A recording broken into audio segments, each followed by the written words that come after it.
اعوذ باللہ من الشیطان الرجیم، بسم اللہ الرحمن الرحیم۔ سورۃ الانعام آیت نمبر 98۔ وهو الذي أنشأكم من نفس واحدة فمستقر ومستودع قد فصلنا الآيات لقوم يفقهون۔ اور وہی ہے جس نے تمہیں اٹھایا ایک جان سے، پھر تمہارے لیے ایک تو مستقل ٹھکانہ ہے اور ایک کچھ دیر امانتاً رکھے جانے کی جگہ۔ ہم نے تو اپنی آیات کو واضح کر دیا ہے ان لوگوں کے لیے جو سمجھ بوجھ سے کام لیتے ہیں۔ اللہ سبحانہ و تعالیٰ نے اپنی عظیم الشان قدرت تخلیق کی ایک اور مثال بیان کی کہ اللہ سبحانہ و تعالیٰ نے جس طرح سے انسان کو کریٹ کیا تاکہ اس کی کمال قدرت کا اثبات ہو سکے، ہمیں ریئلائزیشن ہو سکے کہ اس کی جو قدرت کا شاہکار ہے، جو پنکل ہے، جو عظیم ترین اس کی تخلیق ہے، وہ کیا ہے؟ انسان۔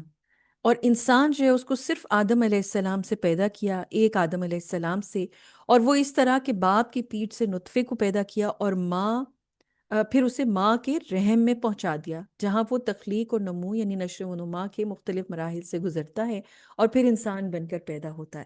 اللہ سبحانہ و تعالیٰ نے پھر اس کے لیے ایک جگہ رکھی کہ اس کو ٹھہرایا جائے، وہ رکے، ماں کے رحم کے اندر اس کی پوری پرورش ہو۔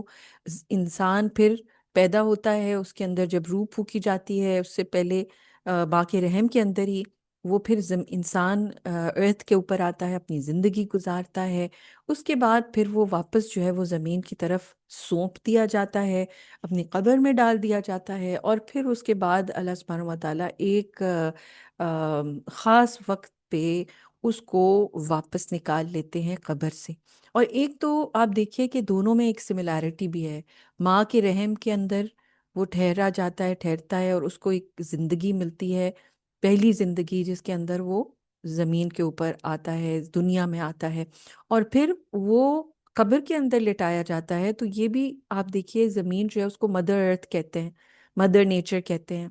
تو جب وہ زمین میں سونپا جاتا ہے تو وہ بالکل اس طرح جیسے ایک رحم مادر کے اندر انسان کا بچہ پرورش پا رہا ہوتا ہے، اس طرح انسان کی جو ڈیڈ باڈی ہے وہ اس قبر کے اندر لٹائے دی جاتی ہے، اور قیامت کے دن اس زمین سے اس کو دوبارہ سے اثر نو پیدا کر دیا جائے گا۔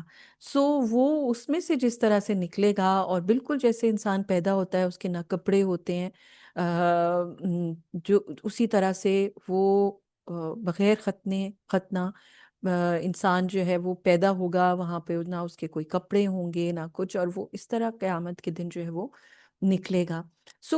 یہ ساری جو نشانیاں ہیں، اللہ سبحانہ و تعالیٰ نے تفصیلاً فصلنا بولا، تفصیلاً یہ ساری نشانیاں بیان کی، کلوز بیان کی ان انسانوں کے لیے جو سمجھ بوجھ سے کام لیتے ہوں، جو فہم رکھتے ہوں، جو فقہ رکھتے ہوں، جو انسان کی پیدائش اور انسان کی کریشن کے ذریعے سے اللہ سبحانہ و تعالیٰ تک پہنچتے ہیں، اللہ کو پہچانتے ہیں۔